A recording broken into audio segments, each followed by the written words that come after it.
A gente precisa ter a nossa concepção de culto transformada. E por que eu estou falando isso? Porque muitas vezes eu percebo, não é só aqui na Cidade Refúgio, mas ao longo de todos esses anos, né, como missionária e também como pastora, que muitas vezes a gente vem para o culto com essa mentalidade errada sobre o significado real do que é cultuar. Muitas vezes a gente vem para a igreja pensando, eu estou indo lá para receber uma palavra. Eu estou indo lá para receber uma bênção. Eu estou indo lá para receber um direcionamento de Deus. É óbvio, Deus nunca vai nos despedir de mãos vazias. Mas a genuína, autêntica, verdadeira essência da palavra cultuar significa entregar. Olha para quem está do seu lado e diga: a genuína razão do culto é a entrega. Só quem crê nisso dá uma glória para Jesus. E muitas vezes eu percebo que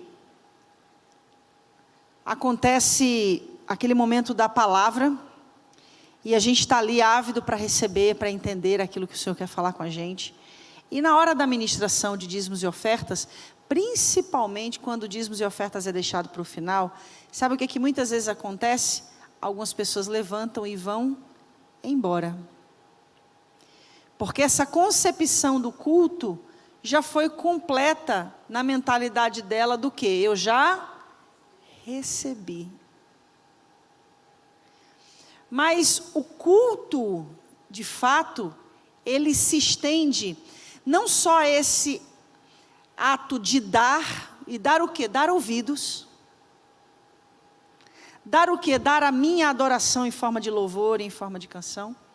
Como também o ato de dar, de levar a oferta, de entregar o dízimo. A gente tem desde o dia 31 de dezembro sido ministrados dentro do livro do profeta Malaquias. E eu quero deixar uma coisa bem clara aqui para vocês. Eu já falei isso algumas vezes e eu gosto, por mais que possa parecer repetitivo para alguém, mas para outros vai ser um novo entendimento. A gente não se move a nível de igreja, a nível de culto, eu e a Rosânia, somente para cumprir um protocolo, para preencher um ritual litúrgico. A gente busca muito esse direcionamento, nessa sensibilidade daquilo que Deus quer fazer. Eu passei o ano passado inteiro sentindo um enorme desejo de preparar para a igreja uma renúncia congregacional na vida financeira. Não foi isso, pastora Aline? Passei várias ocasiões do ano que passou compartilhando com vocês esse desejo. A agenda pastoral a nível de aconselhamentos, a agenda pastoral a nível de demanda com as igrejas filhas, e a agenda pastoral de acordo com a demanda da igreja sede e da coluna educacional, que são todos os cursos que além de dar aqui na sede, a gente também dá em algumas igrejas filhas, impediu essa possibilidade, inibiu, postergou. E, óbvio, eu sou muito, a palavra seria metódica. E quando eu coloco uma coisa na minha agenda que aquilo não acontece, eu fico desesperada. Porque, de certa forma, é algo que eu coloco para mim como uma disciplina. E quando estava chegando mais ou menos por volta do dia 25, 26 de dezembro, eu comecei a sentir esse desejo de falar sobre Malaquias. E aí eu pensei assim, não vou falar agora sobre Malaquias, porque eu estou preparando para fazer a renúncia congregacional voltada para essa área financeira. E foi quando eu então senti essa liberalidade do Espírito de falar sobre Malaquias. Primeira coisa que eu quero que você entenda, eu não me movo especificamente nessa direção de ministrar sobre Malaquias por causa das finanças da igreja. Não. Eu me movo muito mais por causa da consciência de que se o Espírito de Deus está me conduzindo a este lugar, é porque Deus quer nos curar. Deus quer nos libertar nessas questões relacionadas a finanças. E aí a gente precisa muito desvincular essa mentalidade, como eu já falei na primeira ministração sobre Malaquias 1, de que dízimos e ofertas não pode ser visto apenas como uma forma de se levantar recursos para se pagar necessidades da igreja. Porque isso é uma consequência, a prioridade é outra. Então, essas ministrações, elas vêm com um único objetivo: curar você. Libertar as suas finanças. Libertar a sua vida espiritual de tudo aquilo que possa estar preso, detido, amarrado, inibido, porque você ainda não tem uma mentalidade correta acerca do que é dizimar e ofertar sobre o aspecto da adoração. A pastora Aline falou algo aqui, nessa palavra, que me chamou a atenção, e ela tem falado isso todos os cultos de quarta-feira que ela tem ministrado. Que é essa cautela que como igreja a gente tem, para não estar nesses extremos. A gente não quer ser essa igreja que se adequa a essa mentalidade da teologia, da prosperidade, da doutrina da prosperidade, simplesmente porque a gente está sendo conduzido com o fluxo da massa. Mas a gente quer trazer essa teologia leve, mas curadora. Porque a realidade é essa: se a gente fosse para esse lado do liberalismo, se a gente fosse para esse lado da prosperidade, com certeza a gente precisaria já estar até em outro lugar. Porque é isso que a massa hoje quer. A gente não quer ser ensinado, a gente quer prosperar, não importa como. E é sobre isso que eu quero falar hoje. Eu quero falar sobre essa oferta de justiça. Porque é essa a repreensão que Deus traz através de Malaquias para os sacerdotes e para o povo. Porque não era somente, pastora Margarete, sobre trazer o sacrifício. Não era sobre trazer a oferta, era sobre como se trazia o sacrifício. Era como se trazia a oferta. E o problema não estava no sacrifício e na oferta, o problema estava já no coração que trazia. Porque a oferta e o sacrifício que era entregue, e era entregue de forma impura e profana, só revelava já um coração impuro e profano. Ou seja, a oferta é a ponta do iceberg, o dízimo é a ponta do iceberg. O problema é a motivação com que você o faz. E o que a teologia da prosperidade faz? Ela manipula a tua entrega. Porque você já não faz com a intenção e a motivação e a inspiração com a qual você deve fazer. E quando a tua motivação e a tua inspiração é contaminada, a tua adoração, ela é anulada. Porque você já não faz mais pelo motivo que deve ser feito. Aí você já faz por um desejo de troca. E com Deus a gente não faz barganha. Compreende? A primeira ministração a gente falou sobre mais do que um ritual. E para os sacerdotes tudo aquilo havia se tornado um ritual que inclusive, segundo Deus, através do profeta Malaquias, eles chamaram de um ritual cansativo e exaustivo. Então para muita gente, inclusive esse momento de ministrar sobre dízimos e ofertas é cansativo e exaustivo. Ela vai falar de dinheiro de novo. E Deus queria que o povo passasse por essa mudança de mentalidade, porque essa mentalidade estava dando a eles uma identidade no mundo espiritual de impuros e profanos, assim como Esaú a obteve. Na segunda ministração a gente falou sobre restaurando a aliança. A exortação não tinha como alvo principal fazer o povo levar o dízimo e oferta. A exortação de Deus tinha como alvo principal a restauração da aliança. Porque somente através da aliança é que o povo poderia ter vida e paz. É por isso que muitas vezes você até pode trazer o dízimo e a oferta, mas se o seu altar não estiver restaurado, você não vai gozar da vida e da paz que Deus quer que você usufrua. E hoje a gente vai falar sobre essa oferta de justiça. Hoje a gente vai para esse terceiro capítulo do livro. Aqui Deus fala do envio daquele que confrontaria toda essa formalidade religiosa e toda a decadência moral que o povo de Israel estava vivenciando, ou seja, estava falando de João Batista. E é fato, quando João Batista chega, A gente tem uma horda de sacerdotes ali em Jerusalém. E aí você olha para o ministério de João Batista e você não vê ele curando ninguém. Mas ele faz um dos maiores milagres que poderiam acontecer. Ele ressuscita uma nação que estava morta. E aí o Senhor fala em Malaquias capítulo 3, versículo 2 ao 3, a parte A. Mas quem suportará o dia da sua vinda? Quem ficará de pé quando ele aparecer? Porque ele será como o fogo do ourives e como o sabão do lavandeiro. Ele se sentará como um refinador e purificador de prata. Purificará os levitas e os refinará como ouro e prata. Então, o que esse texto estava deixando claro?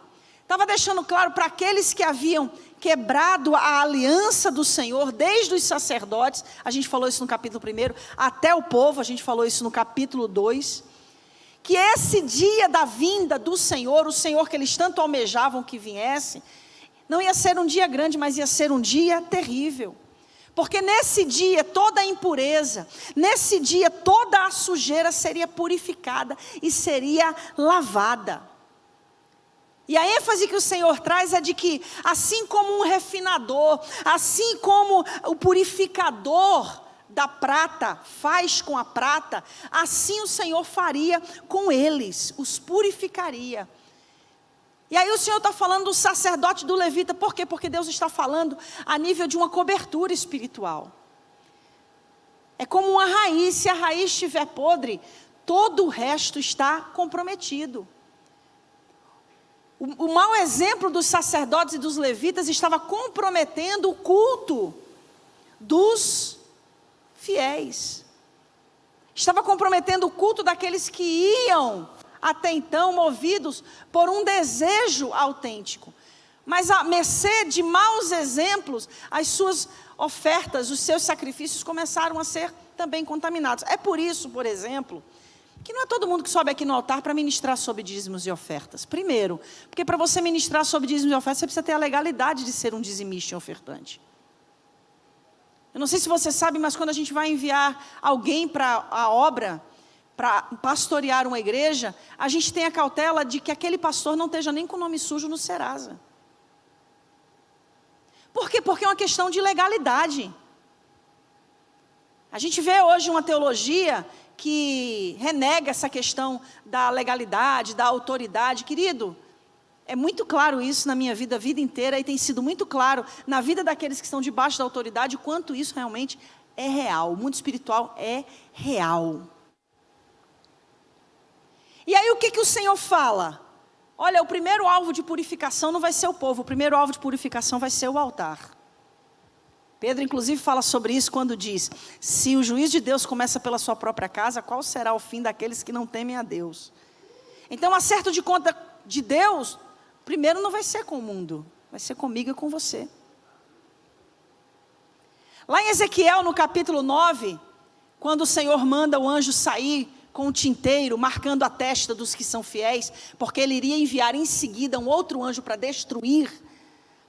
Ezequiel fala assim, capítulo 9, versículos 5 e 6. Enquanto eu escutava, ele disse aos outros: sigam-no por toda a cidade e matem, sem piedade ou compaixão, velhos, rapazes e moças, mulheres e crianças. Mas não toquem ninguém que tem um sinal. Que sinal era esse? Era o tal, no hebraico, que é uma letra do alfabeto hebraico no formato de uma cruz. Preste atenção. Aí ele começa: comecem no meu santuário. Então eles começaram com as autoridades que estavam na frente do templo.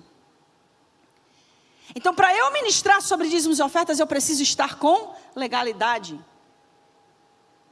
É por isso que nem todas as pessoas podem ministrar sobre dízimos e ofertas, porque não tem essa legalidade. E o Senhor traz isso à luz a partir de Malaquias 3. O quanto que ele se importava com o estado espiritual dos sacerdotes e dos levitas, porque aquilo refletiria, como já estava refletindo negativamente sobre a nação. E aí o Senhor deixa claro que somente depois deles terem sido purificados, é que então as suas ofertas e as ofertas do povo seriam aceitas. Porque o processo de purificação também incluía o povo. Aí sabe o que eu aprendo aqui, pastora Paloma? O quanto que é importante eu trazer, mas o quanto é mais importante como eu trago. E é aí que a teologia da prosperidade está nem aí como você traz, o importante é que você traga.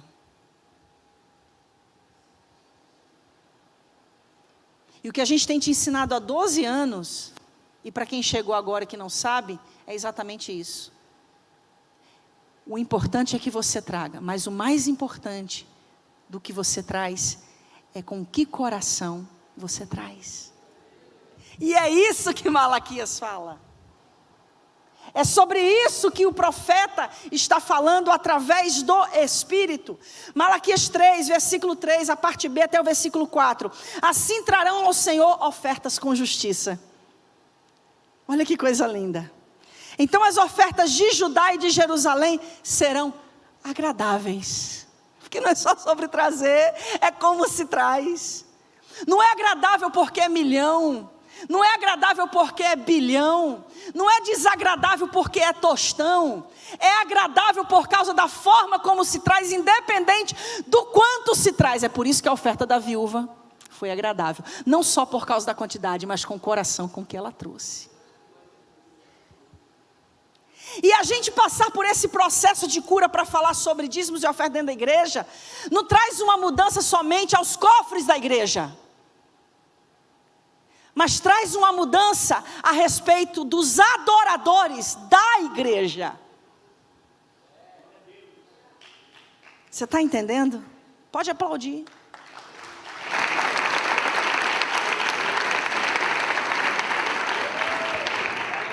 Aí Deus é federal, né? Deus é fantástico, mano. Que coisa linda.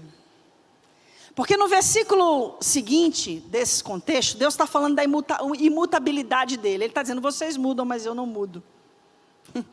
Olha que coisa fantástica. O juízo poderia estar tardando, mas o Senhor faz com que eles entendam que Ele viria. Eles poderiam dar de ombros. A gente está entregando a oferta de qualquer jeito, entregando o animal cego, entregando o animal aleijado, entregando o animal ferido, e as coisas continuam do mesmo jeito. Deus não vai fazer nada a respeito. Aí Deus fala assim, olha, vocês acham que está tardando, mas vai vir esse juízo. Porque eu não mudo. Eu continuo tratando o pecado como o pecado deve ser tratado. E o Senhor fala isso. E Ele completa e diz assim, eu não mudo porque, além de tratar o pecado como ele deve ser tratado, vocês também não são destruídos, porque eu também não mudo quanto à minha graça. Eu também continuo sendo gracioso. Deus não quer que a gente traga o dízimo por causa do medo, sabe? A gente tem falado isso há anos, né? Ele quer que a gente traga porque Ele não muda, porque Ele é cheio de graça. Aí eu falo uma coisa aqui que tem pastor que se ouvir fica doido. Deus não vai deixar de te abençoar porque você não vai dizimar. Deus não vai te matar porque você não entrega o dízimo. Você não vai viver uma falência na sua empresa porque você não dizima. Jesus disse que o sol nasce sobre justos e injustos. A chuva cai sobre justos e injustos. O amor de Deus sobre nós não depende do nosso amor para com Ele. Só que o ato de eu dizimar e ofertar me leva a um lugar de experimentar de uma provisão sobrenatural que só quem é fiel conhece. E é por isso que Deus quer que no meu relacionamento com Ele, a partir dessa fidelidade com as minhas finanças, eu possa experimentar este sobrenatural. Olha que coisa fantástica. Malaquias capítulo 3, versículo 5 a 6, ele diz assim, ó, eu virei a vocês trazendo juízo. Sem demora vou testemunhar contra os feiticeiros, contra os adúlteros, contra os que juram falsamente e contra aqueles que exploram os trabalhadores em seus salários, que oprimem os órfãos e as viúvas e privam os estrangeiros dos seus direitos. E não tem respeito por mim, diz o Senhor dos Exércitos. De fato, eu, o Senhor, não mudo, por isso vocês, descendentes de Jacó, não foram destruídos. Aí sabe o que acontece aqui, Tadashes? Deus fala da fidelidade, agora não é para com ele, é para com o próximo. Você que passa a perna no teu irmão, Deus está falando aqui. Você que passa a perna nos teus empregados. Você que tira proveito nas tuas negociações. Você que prejudica o órfão. Você que prejudica a viúva. Meu juízo pode tardar, mas ele não vai deixar de acontecer. E aí, aonde Deus nos leva aqui em Malaquias? Não é sobre o templo apenas, a maneira como eu gero meus recursos, mas é como eu também vou gerar os meus recursos no modo como eu me relaciono com o meu irmão. Tive agora, acho que foi em novembro, né, amor, que eu fui para Natal? Foi em novembro. E aí uma pessoa da minha família me ligou, lá de Recife. Fazia uns 15 anos que eu não falava com ela. Laninha, ela me chamou sempre de Laninha, né? Como você está, minha filha? Estou bem, tia. Saudade, queria muito lhe ver. Resumindo, Laninha, você me empresta R$400?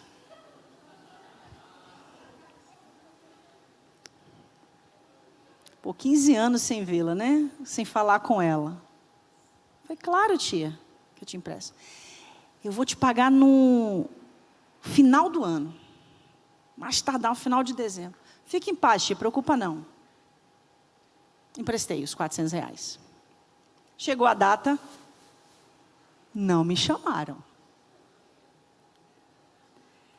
Pergunta se eu liguei para cobrar. Porque quando eu empresto dinheiro para alguém, eu não empresto pensando em devolver. E o que eu quero dizer aqui? Eu quero dizer que tem muita gente dentro da comunidade, isso acontece em toda a igreja, para ninguém achar que é só dentro da cidade de refúgio, que muitas vezes se vale dessa comunidade da fé, para buscar em algumas pessoas essa ajuda. E às vezes é até real, é até uma forma de buscar realmente esse conforto. Eu queria te dar um conselho. Primeiro, se você for emprestar, é por conta e risco seu. Que já aconteceu de gente emprestar, aí não ter sido pago, foi bater lá no gabinete. Problema teu, se você emprestou, é teu problema, não é meu. Segundo, um conselho que eu te dou pessoal. Se você for emprestar, empreste com esse coração disposto a não receber. Eu estou te ensinando como eu faço. E estou dizendo que isso tem feito com que, pelo menos eu consiga manter os poucos amigos que eu tenho, os familiares também. A única coisa que nos separa é Lula e Bolsonaro.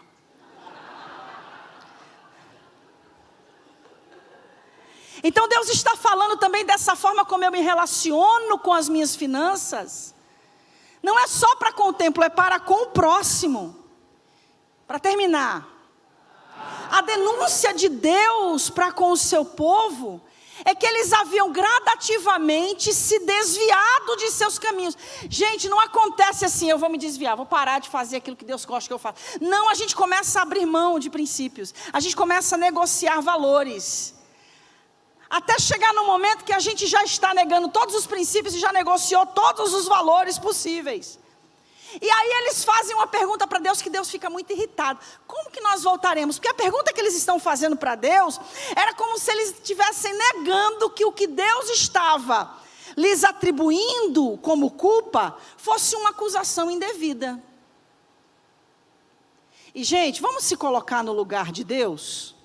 Eles não admitiam que estavam errados, não reconheciam erro.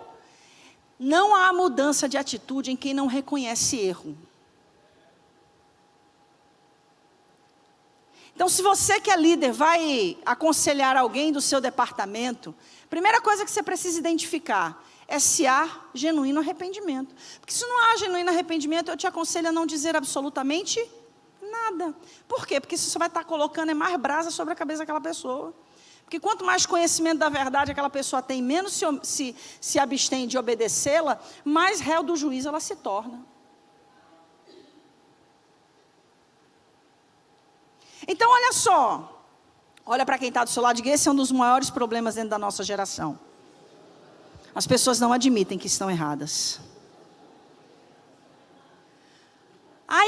Deus não aguenta, né? Deus fala, como? Eu vou mostrar para vocês onde vocês estão pecando. Malaquias 3, 8 e 9. Pode um homem roubar de Deus? Contudo, vocês estão me roubando. E ainda perguntam, como é que te roubamos, com aquela cara lavada, né?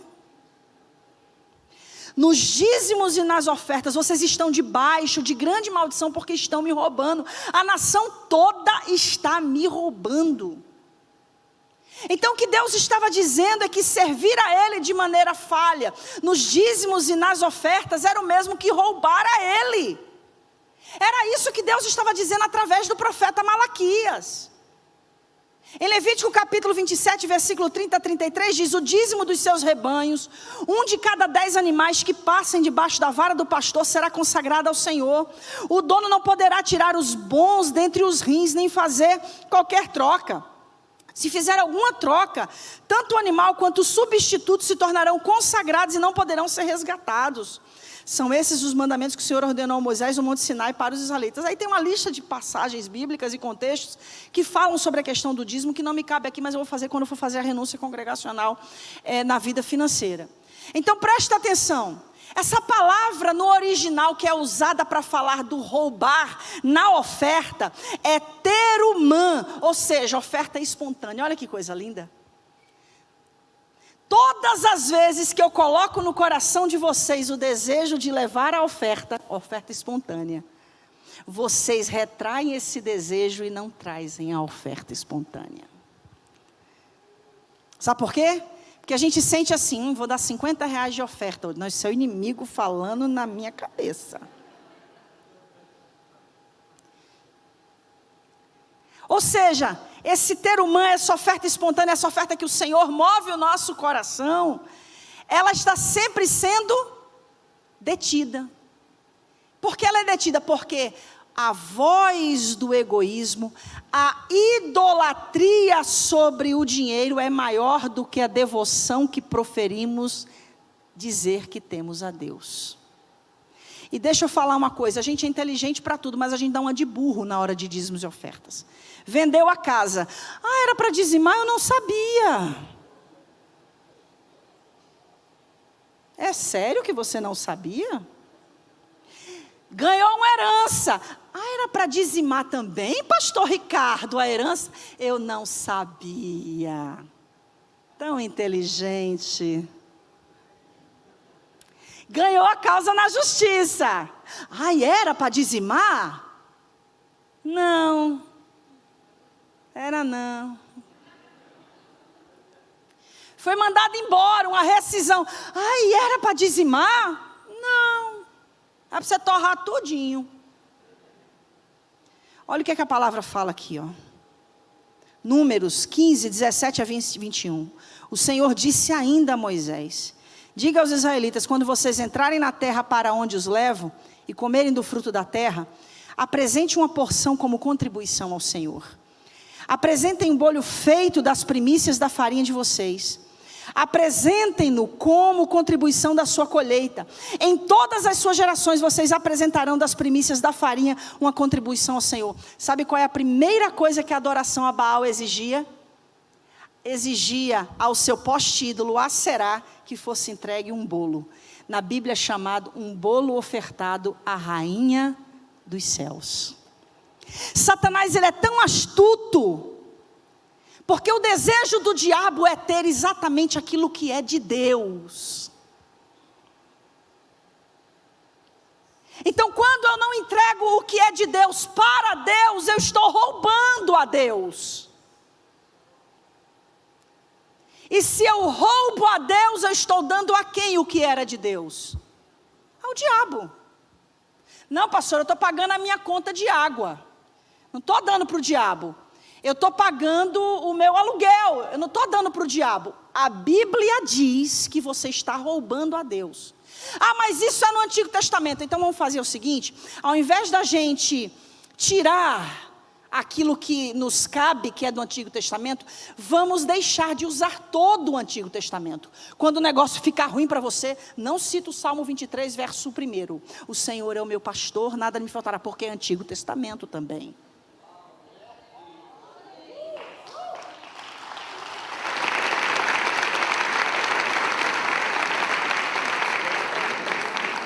O que é que a gente faz? A gente escolhe os textos sagrados que nos convêm. E na questão do dízimo e da oferta, isso é o que a gente mais faz. E ainda diz, Jesus não falou de dízimo, Jesus foi o que mais falou. Mateus 23, ele diz, vocês dão o dízimo do coentro, o dízimo da hortelã, mas vocês negam a justiça.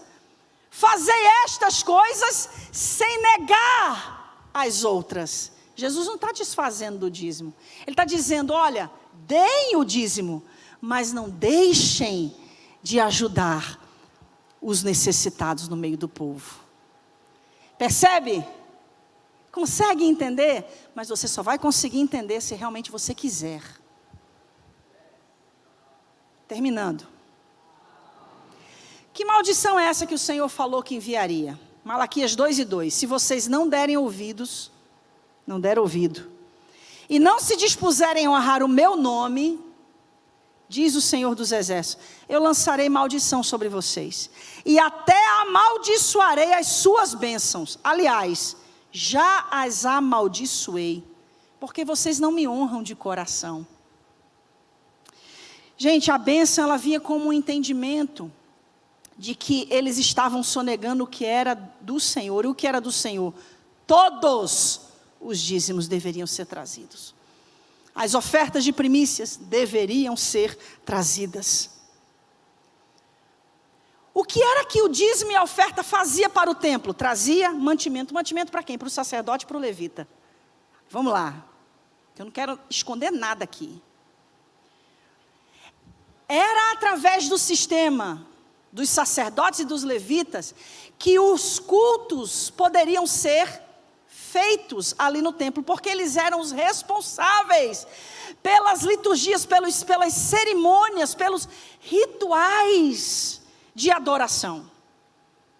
Então, trazer o dízimo e a oferta era manter este cerimonialismo disponível ao povo, porque era através do cerimonialismo, das ofertas e dos dízimos, que o povo vinha para ter um encontro com Deus ali no altar. E a partir daí, aquele sistema de cerimonialismo era mantido. E por que era assim? Porque quando o povo entrou na terra prometida, Deus disse, todas as tribos terão herança, mas a tribo dos levitas não terá herança. A herança da tribo dos levitas serei eu. Aí para José, vai duas tribos, Manassés e Efraim. Aí olha que interessante. Os levitas ficam sem tribo, ficam sem herança. Então de onde vinha a herança dos sacerdotes e dos levitas? E quando eu falo herança, eu falo manutenção, recurso, provisão dos dízimos e das ofertas. Porque dos dízimos e das ofertas havia o que Deus chamava de dízimo dos dízimos. De tudo que era trazido, 10% ficava com os sacerdotes e com os levitas. Então quando ele diz, tragam para que não falta mantimento, é para que não falte mantimento para os sacerdotes e para os levitas, para que eles continuem mantendo a minha casa funcionando, para que vocês possam vir aqui e sacrificar a mim. Olha que coisa linda. E como é que funciona hoje? Da mesma maneira, no sentido do quê? Você oferta e dizima, e do dízimo e da oferta que você traz, o mantimento na casa do Senhor é provido. Provido a partir do quê? Do pagamento de tudo aquilo que envolve as portas da igreja estar aberta. Então isto é o que Deus estabelece para que o culto seja mantido, para que a obra seja mantida. O sustento do templo e tudo que envolvia o culto. Pastora, então dizimar e ofertar encher o bolso do pastor? Não, não é encher o bolso do pastor que é honesto. É manter a obra da igreja onde você congrega. Agora, uma coisa que a gente precisa ter um entendimento, e aqui eu finalizo, é que quanto mais a gente discerne a importância do dízimo e da oferta, mais comprometido com o reino a gente se torna. Olha para quem está do seu lado e diga: entender dízimos e ofertas é se comprometer com o reino. Como assim? Você consegue imaginar? A gente tem, pastor Felipe, mais ou menos 60% da igreja dizimista. Mais ou menos. Eu fico imaginando, nesses 12 anos de Cidade de Refúgio, se a gente tivesse uma igreja 100% dizimista, aonde que a gente não estaria? Aonde que a gente não estaria? Porque aquele que tem um entendimento, compreende que o avanço da obra está condicionado à sua fidelidade. E esse avanço da obra não está se falando de matéria, de tijolo, está se falando de avançar em ganhar-se mais vidas para Jesus. É aí que o contexto de Malaquias nos leva ao entendimento que dizimar e ofertar não é sobre mim, é muito mais sobre o outro. Olha para quem está do seu lado e diga: dizimar e ofertar é muito mais sobre o outro. O dízimo e oferta é cumprir o mandamento a Deus e cumprir o mandamento ao próximo. Quando você dizima e oferta, você está cumprindo os dois mandamentos em um só ato. Olha que coisa linda. É por isso que Deus diz: façam prova e vocês vão ver se eu não vou abrir as janelas dos céus. Porque você está viabilizando a obra. Então Deus vai viabilizar tudo que está ligado a você para que a obra continue sendo através da sua vida mantida. Porque como um viabilizador, você é um ganhador de almas. Concluo com Malaquias 3, 10 e 12. Tragam o dízimo todo ao depósito do templo, para que haja alimento em minha casa. Ponham-me à prova, diz o Senhor dos Exércitos, e veja se não vou abrir as comportas dos céus e derramar sobre vocês tantas bênçãos, que nem terão onde guardá-las.